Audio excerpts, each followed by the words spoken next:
Joe Kleen, Southern Hospitality, February 12th, 1990, 88.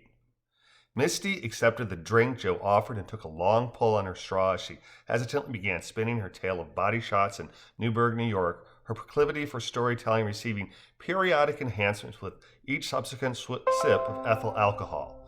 It was Madison's idea, of course, she declared, nodding thrice.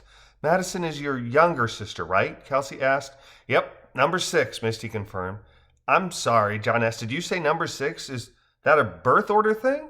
It is. We start with Megan, Misty said with a chuckle, adding then we go Margaret, Maura, Mary, me, and end with number 6, a.k.a. Madison, extending her right index finger as she uttered Megan, and then holding up an additional finger as she progressed from Megan to herself, and flipping her hand palm skyward as she ended with Madison. 6 girls, and I'm number 5. My Chanel, Joe interjected. I was living in Hartford at the time while Maddie was still at home. Maddie's 19, her boyfriend of the moment is the same age as Joe, 20, and I'm 21, which in 1981 means it's completely kosher for all of us drinking in New York.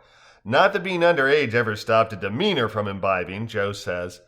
Are you telling this story or am I? Misty asked, brow raised. Joe brings his right hand to his lips and performs the twisting key mime to signify his locked lips, and Misty continues. It is possible that we demeanors have proved precocious when it comes to drinking, but that is irrelevant to our story.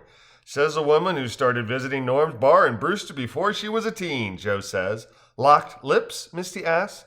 Joe casts his eyes downward and Misty continues. Joe and I are in Hartford, Madison's in Brewster, and we agree to head out to the Hole in the Wall Bar and Grill in nearby Newburgh next time I come pay a visit. She's dating a guy named Sean Curley at the time, and we 4 pile into my brand new Chevy Cavalier and head west on I-84 to Maddie's favorite new bar. We get there, and Joe's left his wallet at my parents'. I was a poor college student, Joe says. It was empty anyway. True, Misty says. At that time, if we were heading out to drink, the flow of liquor was even less likely to come from Mr. Upstanding Stick in the Mud than it is now.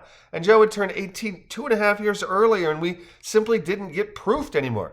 Proofed? Courtney asked. Carded, Joe says. New Yorkers speak a whole separate dialect. Especially compared to a Virginian, Courtney acknowledges, nodding. In any case, we didn't think anything of it until the bouncer asked for IDs, and Joe doesn't have one.